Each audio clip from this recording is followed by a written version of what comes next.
Next 9 news देख रहे हैं आप और मैं हूं आपके साथ प्रज्ञा सिंह। बहुत बहुत स्वागत है आपका हमारे आज के इस खास प्रोग्राम बड़ी हस्ती में। जी हां, अपने इस खास प्रोग्राम में हम उन हस्तियों के बारे में बात करते हैं, उन हस्तियों की जिंदगी से जुड़े वो अनसुने राज आप तक पहुंचाते हैं जिनके बारे में आप जानना चाहते हैं, जो इस वक्त राजनीति में सबसे ज्यादा सक्रिय हैं और आखिरकार किस तरह से ये हस्तियां ही कहीं ना कहीं सालों से राजनीति को संभाल रही हैं। आज के इस खास प्रोग्राम में हम बात करने वाले हैं महाराष्ट्र की सत्ता में अपना खास योगदान देने वाली एनसीपी चीफ शरद पवार की बेटी और साथ ही बारामती से सांसद सुप्रिया सुले की।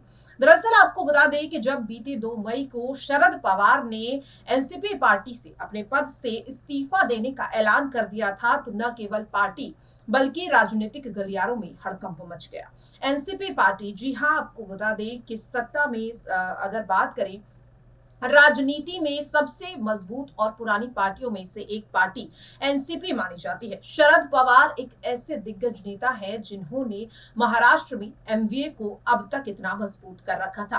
हालांकि जब उद्धव ठाकरे ने अपने मुख्यमंत्री पद से इस्तीफा दिया, जब एकनाथ शिंदे ने बगावत कर उनकी पार्टी से 40 विधायकों को रातों रात गायब कर लिया, चुरा लिया, उसके बाद उद्धव ठाकरे को मजबूरन अपने पद से इस्तीफा देना पड़ा और कहीं ना कहीं एमवीए टूटता हुआ दिखाई दिया। शरद पवार ने आखिरकार क्यों इतनी हड़बड़ी में इस्तीफा दिया, ये सवाल हर किसी के मन में उठ रहा था।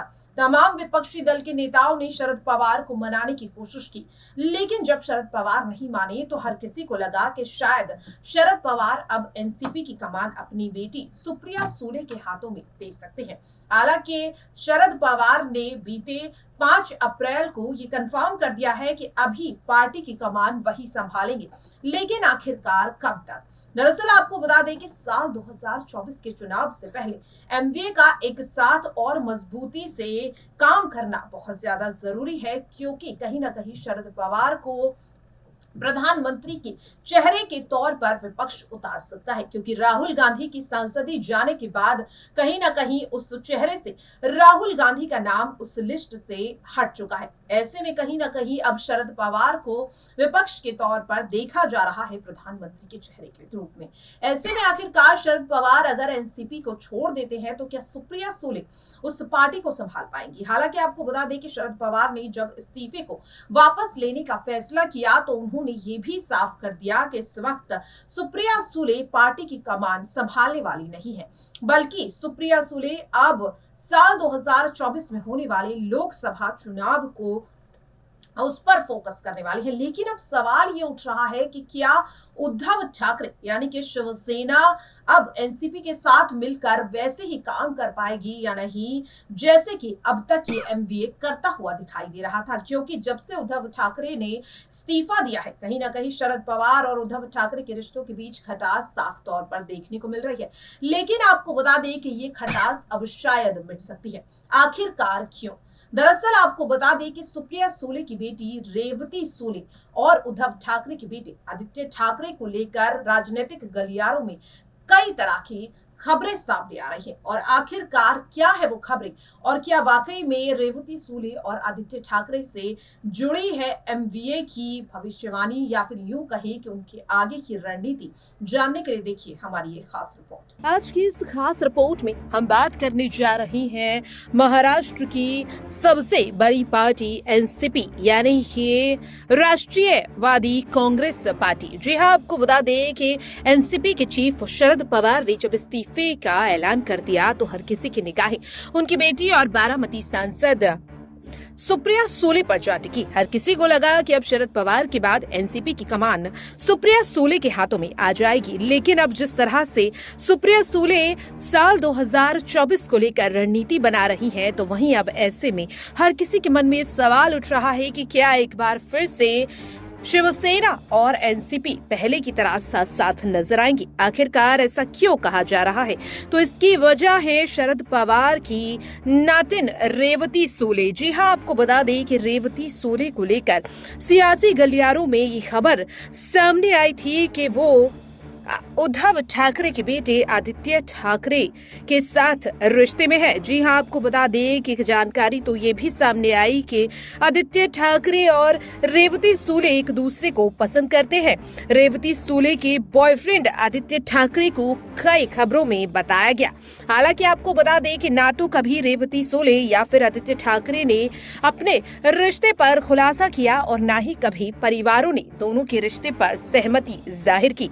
हालांकि अब ये कहा जा रहा है कि अगर वाकई आदित्य ठाकरे और रेवती सूले भविष्य में एक साथ होते हैं तो दोनों पार्टियां भी एक साथ जुड़ सकती हैं, क्योंकि आपको बता दें कि जब उद्धव ठाकरे की पार्टी शिवसेना से एकनाथ शिंदे 40 विधायकों को ले गए तो उद्धव ठाकरे के साथ साथ शिवसेना भी पूरी तरह से बिखर गई और इसीलिए महाराष्ट्र में विपक्ष के तौर पर उद्धव ठाकरे काफी ज्यादा कमजोर नजर आ रही हैं।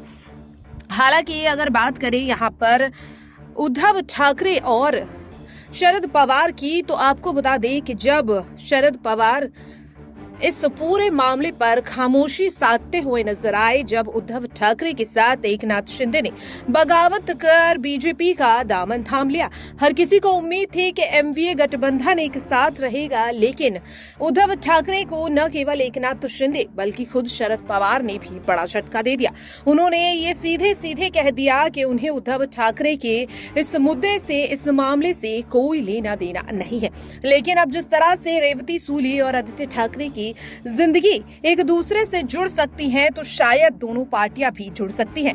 अगर एक बार फिर से शिवसेना और एनसीपी एक साथ हो जाए तो आपको बता दें कि साल 2024 से पहले बीजेपी के खिलाफ एक मजबूत विपक्ष खड़ा हो सकता है और शायद अब शरद पवार ने इसीलिए सुप्रिया सूले को साल 2024 के चुनावों के लिए तैयारी करने का आदेश दे दिया है। अब ऐसे में देखना यही होगा कि क्या सुप्रिया सूले उद्धव ठाकरे और शरद पवार को एक साथ ला पाएंगी या नहीं। तो देखा आपने किस तरह से अपनी इस खास रिपोर्ट में हमने बताने की कोशिश की कि इस वक्त उद्धव ठाकरे और शरद पवार का एक साथ रहना बहुत ज्यादा जरूरी है। वहीं सुप्रिया सूले कहीं ना कहीं शरद पवार को विपक्ष के साथ लगातार जोड़ने की कोशिश कर रही हैं, क्योंकि जब इस्तीफे की बात शरद पवार ने कही थी तो वो सुप्रिया सूले ही थी जो विपक्षी नेताओं की बात को शरद पवार तक पहुंचा रही थी। और आखिरकार एक मीटिंग हुई, यानी कि समिति की बैठक हुई, जिसमें सुप्रिया सूले का सबसे अहम योगदान माना गया और शायद इसीलिए शरद पवार अब सुप्रिया सूले को साल 2024 की रणनीति के लिए कहीं ना कहीं साइड करते हुए दिखाई दे रहे हैं। वो चाहते हैं कि सुप्रिया सूले अब साल 2024 के चुनाव के लिए रणनीति में शामिल हो, ना कि एनसीपी पार्टी की कमान को इस वक्त अपने हाथों में ले। शरद पवार ये साफ कर चुके हैं कि सुप्रिया सूले सीधे तौर पर सिर्फ और सिर्फ लोकसभा चुनाव पर फोकस करेंगी। इस वक्त पार्टी की कमान अभी कुछ वक्त के लिए शरद पवार के हाथों में ही रहेगी। अब देखना यह होगा कि ये जो पूरी रणनीति शरद पवार ने बनाई है, क्या इसका असर साल 2024 के चुनाव में विपक्ष के पक्ष में दिखेगा, या फिर यहाँ पर एक बार फिर से बीजेपी बाजी मार ले जाएगी, या फिर यहाँ पर अगर बात करें तो एक बार फिर से प्रधानमंत्री की कुर्सी पर नरेंद्र मोदी ही बैठे हुए नजर आएंगे। फिलहाल के लिए इस खास प्रोग्राम में इतना ही। बाकी ऐसी ही तमाम अपडेट से जुड़े रहने के लिए देखते रहिए नेक्स्ट 9 न्यूज।